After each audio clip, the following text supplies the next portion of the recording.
আমি লোকটির বয়স আন্দাজ করার চেষ্টা করছি। তার প্রয়োজন ছিল না। লোকটির বয়সে আমার কিছু যায় আসে না। তবু প্রথম দর্শনেই কেন যেন বয়স জানতে ইচ্ছে করে। তবে লক্ষণীয় ব্যাপার হলো লোকটিকে বেশ ঘটা করে আনা হয়েছে, দাঁড় করিয়ে দেওয়া হয়েছে আমার সামনে। আমাদের ঘিরে মোটামুটি একটা ভিড়। লোকটি জল চোখে আমার দিকে তাকিয়ে আছে, মুখ হাসি হাসি। সেই হাসির আড়ালে গোপন একটা অহংকারও আছে। কিসের অহংকার কে জানে। খোন্দাকার সাহেব আমার দিকে তাকিয়ে ভারী গলায় বললেন, এই সেই লোক। আমি বললাম, কোন লোক? খাদক। আমি বিস্মিত হয়ে বললাম, খাদক মানে? খোন্দাকার সাহেব অবাক হয়ে বললেন, এর মধ্যেই ভুলে গেছেন? রাতে আপনাকে বললাম না, আমাদের গ্রামে একজন বিখ্যাত ব্যক্তি আছে, নামকরা খাদক। আমার কিছুই মনে পড়ল না। খোন্দাকার সাহেব লোকটি ক্রমাগত কথা বলেন। তার সব কথা মন দিয়ে শোনা অনেক আগেই বন্ধ করেছি। কাল রাতে খাদক খাদক বলে কী সব যেন বলছিলেন। এই তাহলে সেই বিখ্যাত খাদক। ও আচ্ছা। আমি ভালো করে খাদকের দিকে তাকালাম। রোগা বেটে খাটো একজন মানুষ। মাথায় চুল নেই, সামান্য গোঁপ আছে। গোঁপ এবং ভুরুর চুল সবই পাকা। পরিষ্কার একটা পাঞ্জাবি গায়ে। শুধু যে পরিষ্কার তাই নয়, ইস্ত্রি করা। পরনে লুঙ্গি গাঢ় নীল রঙের। পায়ে রাবারের জুতো। জুতো জোড়াও নতুন, সম্ভবত বাক্সে তুলে রাখা হয়। বিশেষ বিশেষ উপলক্ষে পায়ে দেওয়া হয়, আজ যেমন দেওয়া হয়েছে। আমি বললাম, আপনার নাম কি? আমার নাম মতি, মতি খাদক। এই বলেই সে এগিয়ে এসে আমার পা ছুঁয়ে সালাম করল। একজন বুড়ো মানুষ আমার পা ছুঁয়ে সালাম করবে, আমি এমন কোনো সম্মানিত ব্যক্তি না। খুব হকচকিয়ে গেলাম। অপ্রস্তুত গলায় বললাম, এসব কি করছেন? লোকটি বিনয়ে নিচু হয়ে বলল, আপনি জ্ঞানী লোক, আমি আপনার পায়ের ধুলো। বলেই সে হাত কচলাতে লাগলো। তার বলার ধরন থেকেই বোঝা যাচ্ছে এই জাতীয় কথা সে প্রায়ই বলে। অতীতে নিশ্চয়ই অনেককে বলেছে, ভবিষ্যতেও বলার ইচ্ছে রাখে। হুজুর, আপনি অনুমতি দিলে পায়ের কাছে একটু বসি। আরে বসুন বসুন, অনুমতি আবার কিসের? লোকটি বসে মাটির দিকে তাকিয়ে রইল, একবারও চোখ তুলল না। তার বিনয় একটা দেখার মতো ব্যাপার। আমার বিরক্তির সীমা রইল না। গত দুদিন ধরে আমি এই অজপাড়াগাঁয়ে আটকে পড়ে আছি। লঞ্চে এখান থেকে আটপাড়া যাওয়ার কথা, লঞ্চের দেখা নেই। আছি খোন্দাকার সাহেবের পাকা দালানে। ইনি এই অঞ্চলের একজন পয়সাওয়ালা মানুষ, নিজের মায়ের নামে স্কুল দিয়েছেন। খোন্দাকার সাহেব আমার অতি দূর সম্পর্কের আত্মীয়, কিন্তু তাতে কোনো অসুবিধা নেই। আদর যত্নে অতিষ্ঠ হয়ে উঠেছি। এর সঙ্গে যোগ হয়েছে গ্রামের দর্শনীয় বস্তুর সঙ্গে আমার পরিচয় করিয়ে দেওয়ার পালা। অনেক দর্শনীয় জিনিস এর মধ্যে দেখে ফেলেছি। ভাঙা কালী মন্দির, যেখানে কিছুদিন আগেও নাকি নরবলি হয়েছে।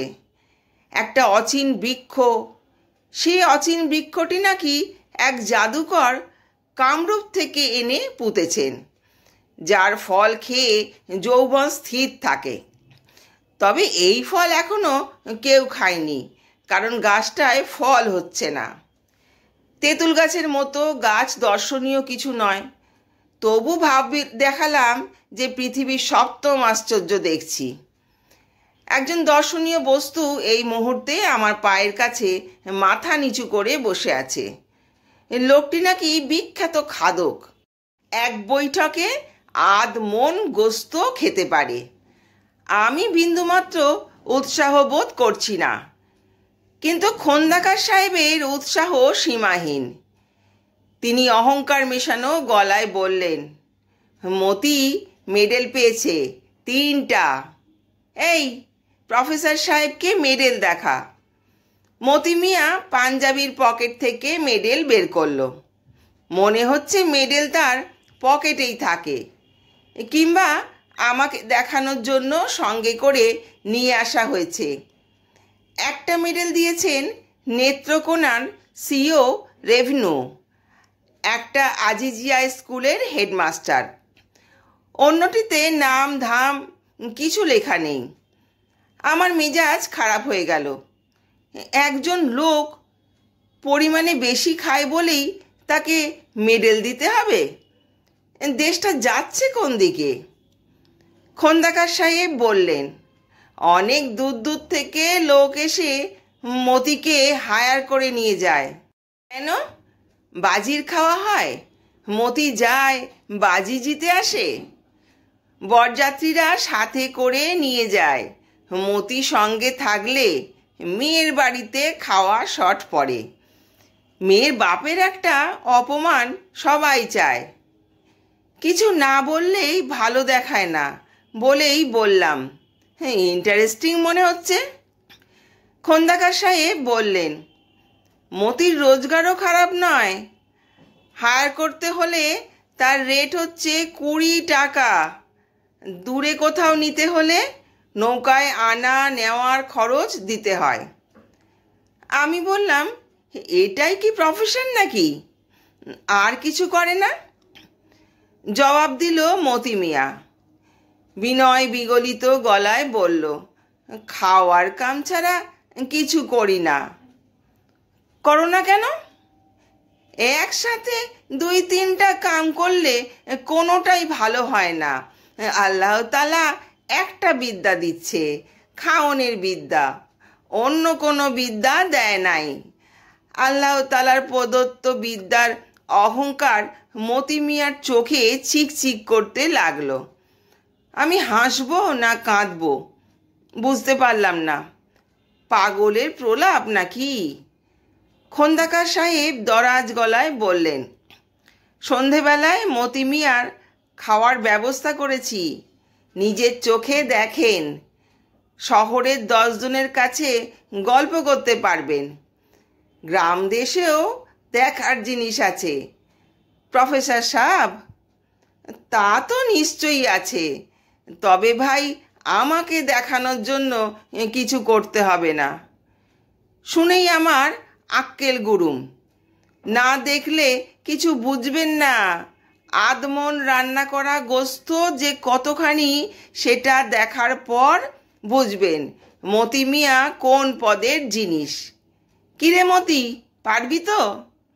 মতি হাসি মুখে বলল, আপনাদের 10 জনের দোয়া। খাওয়ার পর 2 সের চমচমও খাবি। বিদেশি মেহমান আছে, দেখিস বেইজ্জত যেন না হই। গ্রামের ইজ্জতের ব্যাপার। আলহামদুলিল্লাহ, দরকার হইলে জীবন দিয়া দিমু। একটা লোক জীবন বাজি রেখে খাবে আর আমি বসে বসে দেখব? এর মধ্যে আনন্দের কিছু খুঁজে পাচ্ছিলাম না। ব্যাপারটা কুৎসিত। যদিও অনেক কুৎসিত দৃশ্য আমরা আগ্রহ করে দেখি। মেলায় বা সার্কাসে বিকলাঙ্গ বিকট দর্শন শিশুদের অনেককে আগ্রহ করে দেখতে আসে। এখানেও তাই হবে। মতি মিয়াকে ঘিরে ধরবে একদল মানুষ, তার সাথে আমাকেও বসে থাকতে হবে, উৎসাহ দিতে হবে। ভাগ্যের সঙ্গে ক্যামেরা নেই। ক্যামেরা থাকলে ছবি তুলতে হতো। গ্রামে বেশ সাড়া পড়ল বলে মনে হলো। খোন্দাকার সাহেব একটা গরু জবাইয়ের ব্যবস্থা করলেন। চমচম আনতে লোক চলে গেল। খোন্দাকার সাহেব বললেন, মতি, আস্ত গরু খেতে পারবি? বিশিষ্ট মেহমান আছে, তার সামনে একটা রেকর্ড হয়। ঢাকায় ফিরে উনি কাগজে লিখে দেবেন। আমি ভয় পেয়ে বললাম, আস্ত গরু খাবার দরকার নেই, একটা কেলেঙ্কারি হবে। আরে না, আপনি মতিকে চেনেন না। ও ইচ্ছা করলে হাতি খেয়ে ফেলতে পারে। বিরাট খাদক, অতি ওস্তাদ লোক। এরকম ওস্তাদ বেশি না থাকাই ভালো, খেয়েই সব শেষ করে দেবে। আরে না, খাওয়াবে কে বলেন ভাই? খাওয়ানোর লোক আছে? লোক নেই, খাওয়া খাদ্য নেই। এই যে গরু জবাই দিলাম, তার দাম 3,000 টাকা। দেশের অবস্থা খুব খারাপ রে ভাই। রান্নার আয়োজন চলছে। মতি মিয়া বসে আছে আমার সামনে, হাসি হাসি মুখে। মাঝে মাঝে বিড়ি খাবার জন্য বারান্দায় উঠে যাচ্ছে, আবার এসে বসছে। আমি বললাম, এত যে খান, খাওয়ার টেকনিকটা কি? মতি মিয়া নড়ে চড়ে বসল, উৎসাহের সঙ্গে বলল, গোস্ত চিপা দিয়া রস ফেলাইয়া দিতে হয়, কিছুক্ষণ পর পর একটু কাঁচা লবণ মুখে দিতে হয়, পানি খাওয়া নিষেধ। তাই নাকি? জি। আর চিবাইতে হয় খুব আলো কইরা। গোস্ত যখন মুখের মধ্যে তুলার মতো হয় তখন গিলতে হয়। কায়দা কানুন তো অনেক আছে দেখি। বসারও কায়দা আছে। বসতে হয় সিধা হইয়া, যেন পেটের ওপরে চাপ না পড়ে। এসব শিখছেন কোথা থেকে? নিজে নিজে বাইর করছি জানাব, ওস্তাদ কেউ ছিল না। আমারে তুমি কইরা বলবেন, আমি আপনার গোলাম। মতি মিয়া খুব আগ্রহ নিয়ে নানা ধরনের গল্প শুরু করলো, সবই খাদ্য বিষয়ক। 2 বছর আগে কোনো এক প্রতিমন্ত্রী নাকি চন্দ্রকোনা এসেছিলেন। মতি মিয়া তার সামনে আধ মন জিলেপি খেয়ে তাকে বিস্মৃত করেছে। খাইতে খুব কষ্ট হয়েছে জানাব। কষ্ট কেন? জিলাপির ভিতরে রস থাকে, রসটা গন্ডগোল করে। মন্ত্রী সাহেব খুশি হয়েছিলেন? জি, খুব খুশি। ছবি তুলেছিলেন, 200 টাকাও দিয়ে দিয়েছেন। বিশিষ্ট ভদ্রলোক, বলেছিলেন ঢাকায় নিয়ে যাবেন। প্রেসিডেন্ট সাহেবের সামনে খাওয়ানোর ব্যবস্থা করবেন। প্রেসিডেন্ট সাহেবরে খুশি করতে পারলে কপাল ফিরত। ঠিক কথা না? খুব ঠিক।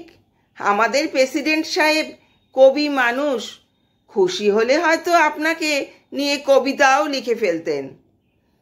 মতি দীর্ঘ নিঃশ্বাস ফেলল।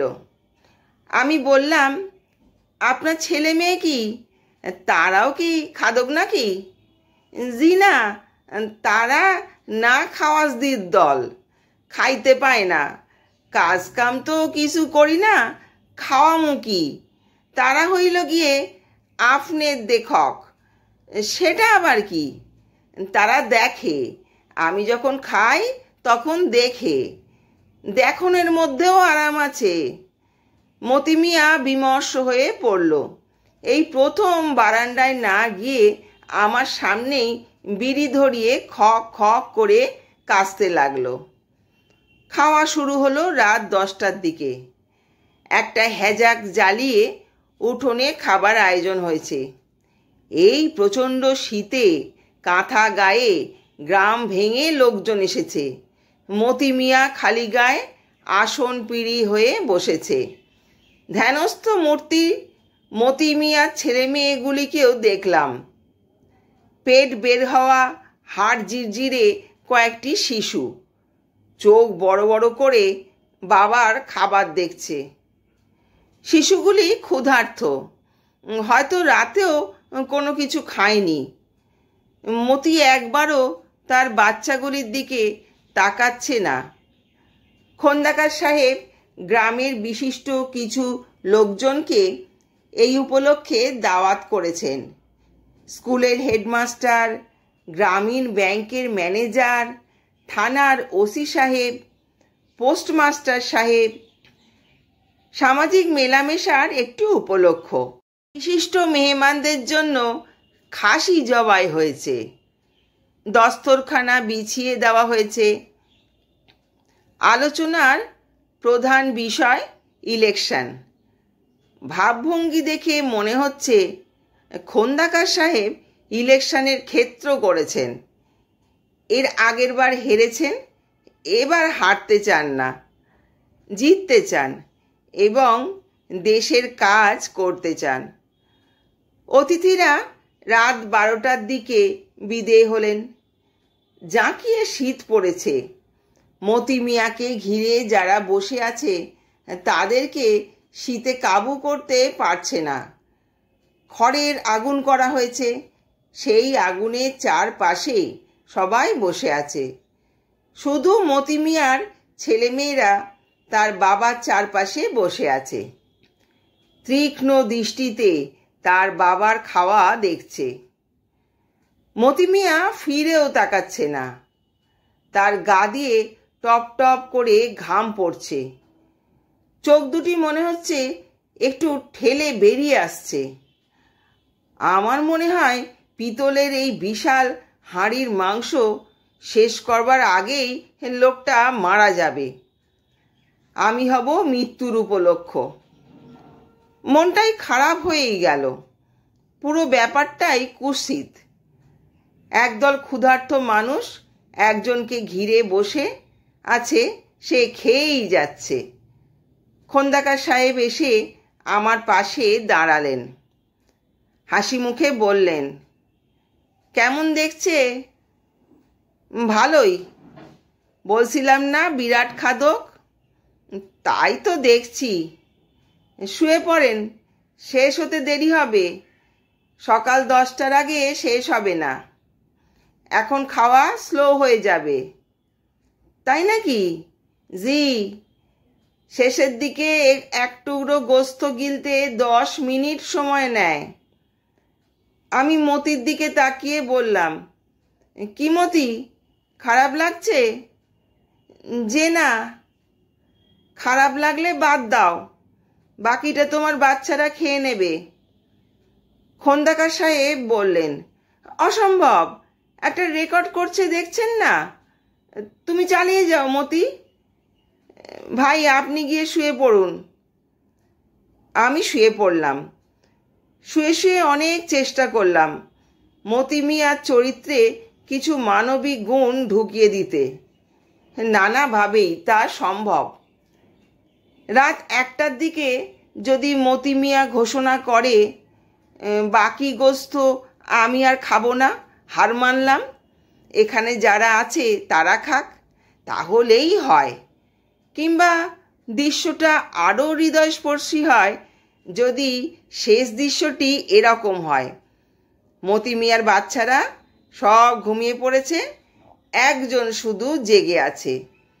মতি মিয়া গোস্তের শেষ টুকরোটি তার মুখে তুলে দিয়ে থমকে যাবে। মুখে না দিয়ে এগিয়ে দেবে শিশুটির দিকে। সবাই তখন চেঁচিয়ে উঠবে, করো কি, করো কি, বাজিতে হেরে যাচ্ছ তো, এটাও খাও। মতি মিয়া দীর্ঘশ্বাস ফেলে বলবে, হারলে হারবো, আমি জানি বাস্তবে তা হবে না। সকাল 10টা হোক 11টা হোক, মতি মিয়া খাওয়া শেষ করবে। কোনো দিকে ফিরেও তাকাবে না।